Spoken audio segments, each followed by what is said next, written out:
मैं डॉक्टर अमित भटनागर पंतनगर कृषि विश्वविद्यालय में प्रोफेसर के पद पर कार्यरत हूं और इस चैनल के माध्यम से मैं ये प्रयास कर रहा हूं किसानों तक सही जानकारी पहुंचे ताकि इस जानकारी का उपयोग अपनी खेती में करके अधिक लाभ ले सकें और सही क्रियाओं को अपनाएं और गलत क्रियाएं ना अपनाएं ताकि उनको खेती में कोई घाटा ना हो, कोई प्रकार की गलती ना हो। और सही जानकारी जब पहुंचती है तभी हमको उसका लाभ मिलता है। तो इसके लिए मैंने अपने इस चैनल पे कृषि किसान प्लेलिस्ट बनाई है जिसमें मैं हिंदी में चर्चा करता हूं। तो हिंदी में चर्चा के लिए आप कृषि किसान प्लेलिस्ट की लेक्चर्स को देखिए और स्टूडेंट्स के लिए जो एग्रीकल्चर पढ़ रहे हैं, कृषि छात्रों के लिए मैंने बहुत प्लेलिस्ट बनाई है जिसमें उनसे कोर्सेज से रिलेटेड लेक्चर्स हैं, आप उनको भी देख सकते हैं, लेकिन वो प्लेलिस्ट खास तौर से स्टूडेंट्स के लिए है। तो हिंदी के लिए आप ये कृषि किसान प्लेलिस्ट को देखें। आज जो मैं चर्चा करना चाहता हूं वो यह है कि सूक्ष्म जीवों की हमारी खेती में क्या उपयोगिता है और वो कैसे हमको लाभ पहुंचाते हैं और कैसे हम इनकी संख्या अपनी मिट्टी में बढ़ा सकते हैं। देखिए, सूक्ष्म जीव क्या होते हैं? ऐसे जीव हैं जो बहुत छोटे हैं और अपने हमें आंखों से दिखाई नहीं देते। जैसे मकड़ी है, हम देख सकते हैं, या केचुआ है, इसे हम देख सकते हैं। ये सूक्ष्म जीव नहीं है। सूक्ष्म जीव इतने छोटे होते हैं कि हमको उनको देखने के लिए सूक्ष्मदर्शी की जरूरत पड़ती है और इतने छोटे होते हैं कि 1 ग्राम मिट्टी में इनकी संख्या 1 करोड़ से भी ज्यादा होती है। और ये सूक्ष्मजीव मुख्यतः जीवाणु है जिसे हम बैक्टीरिया कहते हैं, फंगस है, कवक जिसे हम कहते हैं, एक्टिनोमाइसिटीज हैं, बहुत सारे होते हैं, लेकिन ये मुख्यतः 2-3 प्रकार के ज्यादा होते हैं मिट्टी में। और ये सूक्ष्म जीव हमारी मिट्टी की उर्वरता को बढ़ाते हैं और हम ये कह सकते हैं सूक्ष्म जीवों से ही हमारी खेती हो रही है, हमारी मिट्टी अच्छी है। अगर सूक्ष्म जीव हमारे मिट्टी में अच्छे हैं तो निश्चित रूप से खेती भी हमारी अच्छी होगी। अब इसके कई लाभ हैं जिसको आप बहुत ध्यान से सुनिए, तभी आप इसके लाभ के बारे में जान पाएंगे। देखिए, जो हम जैविक पदार्थ डालते हैं, चाहे गोबर डाला हमने, चाहे हमने कोई पत्ती डाली, तना डाला, फसल को हमने काटने के बाद उसमें डाल दिया, वर्मी कंपोस्ट डाल दी, कुछ भी डाला, उन जैवांश पदार्थों को सड़ाने का काम ये सूक्ष्म जीवी करते हैं और जो सड़ा करके पचा करके उसका ह्यूमस बनाते हैं। और ह्यूमस जो होता है वही मिट्टी की असली ताकत होती है। जिस मिट्टी में जितना ज्यादा ह्यूमस होगा उसकी उपजाऊ क्षमता उतनी ज्यादा होगी, वो मिट्टी उतनी मजबूत होगी हर तरह से। तो जैवांश पदार्थों को डालने के बाद उसको ह्यूमस बनाने का काम ये सूक्ष्मजीव करते हैं। जैवांश पदार्थ और ह्यूमस में अंतर है।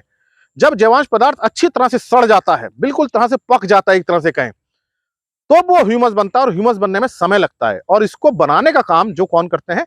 यही बैक्टीरिया, फंगस है, जीवाणु है, कवक है, यही करते हैं सूक्ष्मजीव।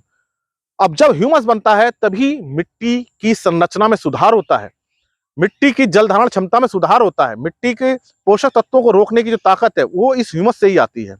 तो ह्यूमस ही मिट्टी की ताकत है।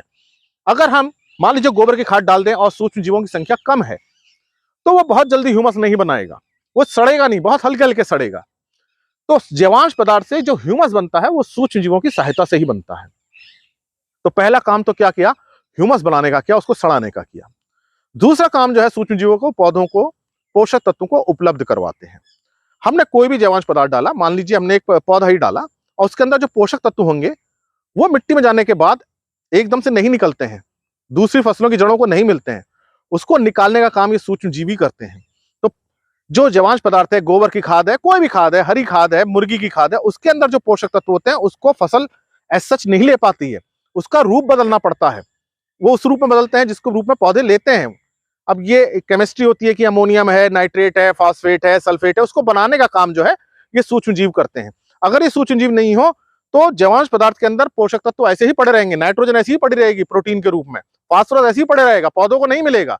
तो इसको उपलब्ध करवाने का काम कौन करते हैं? ये सूक्ष्म जीव करते हैं। तो सूक्ष्म जीव पोषक तत्वों की उपलब्धता बढ़ाते हैं जो जैवांश पदार्थ में है। तो जैवांश पदार्थ से ह्यूमस बनाना और जैवांश पदार्थ के अंदर के जो पोषक तत्व उसको निकालने का काम ये सूक्ष्म जीव करते हैं। अगर ये नहीं होंगे ना तो ह्यूमस बनेगा, ना पोषक तत्व मिलेंगे, जैवांश पदार्थ ऐसे ही पड़े रह जाएंगे जमीन के अंदर। फिर सूक्ष्म जीव क्या करते हैं? कुछ सूक्ष्म जीव ऐसे हैं, बैक्टीरिया ऐसे हैं प्रकृति में, मिट्टी में, जो वातावरण की नाइट्रोजन को लेकर उसको जमीन के अंदर स्थिर कर देते हैं, फिक्स कर देते हैं, जिससे पौधों को नाइट्रोजन ज्यादा मिलती है। तो नाइट्रोजन की उपलब्धता बढ़ाते हैं, वायुमंडल के नाइट्रोजन लेकर जमीन में ला देते हैं। कुछ ऐसे हैं जो जमीन के अंदर जो फास्फोरस है, अघुलनशील फास्फोरस है, उसको घोल देते हैं। अधिकतर फास्फोरस हमारी जमीन में क्या है? अघुलनशील है, जो पौधों को नहीं मिल पाता। तो इस फास्फोरस को घोलने का काम ये सूक्ष्म जीव करते हैं। अगर ये सूक्ष्म जीव ना हो तो ये फास्फोरस उतना घुल नहीं पाएगा। फिर अगर तीसरा पोषक तत्व देखें, पोटेशियम। पोटेशियम क्या होता है? मिट्टी के अंदर फंसा रहता है और वो विलयन में मतलब मृदा जल में नहीं आ पाता, जिससे जड़ों को नहीं मिल पाता है। तो जो फंसा हुआ पोटेशियम है मिनरल्स के बीच में, मिट्टी के कणों में, उसको निकालने का काम ये सूक्ष्म जीव करते हैं। फिर और भी बहुत से सूक्ष्म तत्व हैं, उनको घुलनशील बनाने का काम, उनको पौधों को उपलब्ध कराने का काम ये सूक्ष्म जीव करते हैं। तो दो प्रभाव तो मैंने ये बताया। तीसरा प्रभाव ये है, जो सूक्ष्म जीव जो मिट्टी के अंदर होते हैं, बहुत सारे ऐसे रासायनिक पदार्थ निकालते हैं, ऐसे हार्मोन्स निकालते हैं, ऐसे विटामिन निकालते हैं जो पौधों की जड़ों में सहायता करते हैं। तो जब जड़ बढ़ती है तो नीचे तक जाएगी, तो पोषक तत्वों को तो लेगी, नीचे से पानी भी लेगी। जड़ मजबूत होती है तो पौधा भी मजबूत होता है। तो पौधों की जो ग्रोथ है, जो ग्रोथ हार्मोन है, पादप हार्मोन जिसे हम कहते हैं, बहुत सारे ऐसे रासायनिक पदार्थ होते हैं जो जड़ों में सहायता करते हैं, इसको सब सूक्ष्म जीव ही निकालते हैं। तो सूक्ष्म जीव हमारी मिट्टी में अच्छे होंगे तो ऐसे रासायनिक पदार्थों की संख्या भी हमारी मिट्टी में ज्यादा होगी, और तो जड़ों का विकास भी अच्छा होगा, पौधे का विकास भी बहुत अच्छा होगा। तो यह सूक्ष्म जीव का काम है। ये तीन काम मैंने अभी बताए। चौथा जो काम है वो है मृदा की दशा को सुधारना, मृदा की संरचना को सुधारना। सूक्ष्म जीव जब काम करते हैं, चाहे बैक्टीरिया है, फंगस है, अभी मैंने बताया बहुत प्रकार के रासायनिक पदार्थ निकालते हैं। कुछ ऐसे रासायनिक पदार्थ भी होते हैं जो मिट्टी के कणों को बांधने का काम करते हैं, जिससे मिट्टी के कण आपस में बंध जाते हैं। और जब मिट्टी के कण आपस में बनते हैं तो उनकी संरचना जो है बहुत अच्छी हो जाती है, और ऐसी मिट्टी में वायु संचार बहुत अच्छा होता है। अब देखिए, जड़ों में जब वायु संचार होगा, उन्हें वायु मिलेगी तो उनकी श्वसन प्रक्रिया अच्छी होगी, जड़ों का विकास भी होगा। जब जड़ों का विकास होगा तो पौधे का विकास होगा। अब ये सोचने वाली बात है कि भाई कोई भी जीवित चीज है, चाहे जड़ है, पत्ती है, तना है, सबको श्वसन है, सबको रेस्पिरेशन करना है, और उसके लिए ऑक्सीजन चाहिए। ऑक्सीजन हवा में है, हवा का पहुंचना जरूरी है। जड़ें मिट्टी के नीचे हैं, अंदर हैं, उन तक हवा कैसे पहुंचेगी? तो मिट्टी में सूक्ष्म छिद्र होते हैं जिसके माध्यम से हवा नीचे जाती है जमीन के अंदर। अगर संरचना सुधार होगा तो हवा अच्छी जाएगी, जड़ों को हवा लगेगी, और जो जड़ों को हवा मिलेगी, श्वसन प्रक्रिया होगी, जड़ें अच्छी होंगी। तो मृदा की दशा सुधारी उन्होंने, संरचना सुधारी, आपस में मिट्टी के कणों को आपस में बांधा, जल धारण करने की क्षमता बढ़ जाती है, पोषक तत्वों को धारण करने की क्षमता बढ़ जाती है। तो ये हमारे सूक्ष्म जीवों के फायदे हैं। तो अगर मिट्टी के अंदर सूक्ष्म जीव अच्छे हैं तो निश्चित रूप से उसकी उपजाऊ क्षमता भी अच्छी होगी।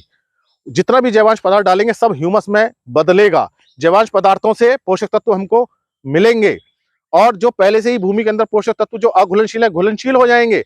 जो फंसे हुए हैं किसी चीज में, उसको निकालेंगे। कई तरह के इस तरह के रसायन बनेंगे जो हमारी पौधों की जड़ों को सहायता करते हैं। तो ये सूक्ष्म जीवों की बहुत बड़ी उपयोगिता है। एक तरह से हम ये कह सकते हैं कि अगर सूक्ष्म जीव हम खत्म कर दें मिट्टी के अंदर से, तो हम फसल पैदा नहीं कर पाएंगे एक तरह से, क्योंकि पोषक तत्वों को उपलब्ध कराने का काम, खास तौर से नाइट्रोजन को उपलब्ध कराने का काम तो यही सूक्ष्म जीव करते हैं। ह्यूमस बनाने का काम तो यही सूक्ष्म जीव करते हैं। इसलिए मिट्टी के अंदर सूक्ष्म जीवों का रहना बहुत जरूरी है, और अच्छी संख्या में होना बहुत जरूरी है। अब इनकी संख्या हम बढ़ा कैसे सकते हैं? तो देखिए, सूक्ष्म जीव जो बढ़ते हैं, जो खाते हैं, वो जैवांश पदार्थ खाते हैं। मतलब उनको कार्बनिक पदार्थ चाहिए, चाहे वो गोबर की खाद हो, चाहे वो पत्तियां हो, चाहे वो तने हो। अब ये इनका भोजन है। अगर इनकी संख्या हम बढ़ा दें, मतलब ये जैवांश पदार्थों को हम बढ़ा दें, तो इनकी संख्या बढ़ जाएगी, क्योंकि भोजन बढ़ जाएगा। अगर मान लीजिए आप गोबर की खाद प्रयोग करते हैं, तो गोबर की खाद प्रयोग करने से क्या होगा? उसके अंदर जो कार्बनिक पदार्थ है, जो कार्बन है, उसको ये सूक्ष्म जीव लेते हैं। कार्बनिक पदार्थों में जो कार्बन होता है वही सूक्ष्म जीवों का भोजन होता है। तो अगर आप कार्बनिक पदार्थ बढ़ा रहे हैं, जैवांश पदार्थ बढ़ा रहे हैं, तो भूमि के अंदर सूक्ष्म जीव बढ़ेंगे, क्योंकि वो उसका भोजन है। तो आप कार्बनिक खादों का प्रयोग कीजिए, जैवांश खादों का प्रयोग कीजिए, और मिट्टी की दशा ऐसी रखिए जो उनके लिए अनुकूल हो, क्योंकि अधिकांश जो सूक्ष्म जीव होते हैं उनके लिए ऑक्सीजन चाहिए। तो खेत में मान लीजिए हमारे बहुत दिनों तक पानी भरा रहता है, सूक्ष्म जीवों की संख्या कम हो जाती है। तो खेत के अंदर बहुत पानी भी ना भरा रहे बहुत समय तक, नहीं तो सूक्ष्म जीव कम हो जाएंगे। अगर लवणता बहुत ज्यादा हो गई तो लवण को सहन नहीं कर पाते हैं, तो लवणता भी कम होनी चाहिए हमारे खेत के अंदर, उसका सुधार करना चाहिए अगर लवणता ज्यादा है तो। अगर मिट्टी अम्लीय हो गई है, पीएच बहुत नीचे चली गई है, उसमें भी ये सूक्ष्म जीव काम नहीं कर पाते हैं, तो अम्लता को सुधारना होगा। मतलब मिट्टी की जो पीएच है वो 7 के आसपास होनी चाहिए, उदासीन पीएच होनी चाहिए। अगर लवणता ज्यादा हो रही है, लवणता को कम करने का प्रयास करें। अगर अम्लता ज्यादा हो रही है तो अम्लता को कम करने का प्रयास करें। अम्लता चूने से कम होगी, लवणता लीचिंग या निक्षालन हम जब करते हैं तब होगी, या अगर सोडियम इसके अंदर ज्यादा है तो फिर जिप्सम डालने से होगी। तो आपको जैवांश पदार्थों का प्रयोग करना है लगातार, और मिट्टी की दशा अच्छी रखनी है ताकि सूक्ष्म जीव अपना काम करते रहें, और कोई ऐसा पानी ज्यादा दिनों तक नहीं भरना है जो सूक्ष्म जीवों के लिए घातक हो। तो अगर ये काम आप कर लेते हैं, जो आपके जो फसल के अवशेष हैं उसको भूमि में मिलाते रहिए। कार्बनिक पदार्थ का जो भी स्वरूप है, चाहे वो मुर्गी की खाद हो, चाहे वो गोबर हो, कोई भी खाद है वो आपको जमीन में मिलानी है। हरी खाद आप मिलाते रहिए, तो उससे जैवांश पदार्थ बढ़ेंगे। तो आपको जैवांश पदार्थ अगर आप बढ़ा लेते हैं और मिट्टी की दशा अच्छी रखते हैं तो निश्चित रूप से सूक्ष्म जीव बढ़ेंगे। और जब सूक्ष्म जीव बढ़ेंगे, ये बैक्टीरिया फंगस बढ़ेंगी जो हमारी लाभदायक है, तो जो मैंने लाभ बताए वो सारे आपको खेती में लाभ मिलेंगे। तो आप प्रयास करें कि आप अपने खेत में कार्बनिक खादों का जरूर प्रयोग करें। रासायनिक उर्वरक प्रयोग करते हैं तो उसके साथ कार्बनिक खादों का भी प्रयोग जरूर करें, किसी ना किसी रूप में करें, कोई ना कोई रूप जरूर हमको प्रयोग करना चाहिए। जैव उर्वरकों का प्रयोग करना चाहिए, जैव उर्वरकों से भी सूक्ष्म जीव की संख्या बढ़ती है। तो अगर ये आप धीरे धीरे करेंगे तो निश्चित रूप से धीरे धीरे जो है संख्या बढ़ेगी और खेती में उसका असर नजर आने लगेगा। आशा है मेरी बात आपको समझ में आई होगी, और अगर आप ये प्रयास करते हैं तो खेत की दशा सुधरेगी, उससे हमारी खेती भी सुधरेगी। और मेरे इस प्रयास में आप सहायता कर सकते हैं, इस वीडियो को ज्यादा से ज्यादा लोगों के साथ शेयर करें ताकि और लोगों को जानकारी मिले, तकनीकी वैज्ञानिक जानकारी मिले।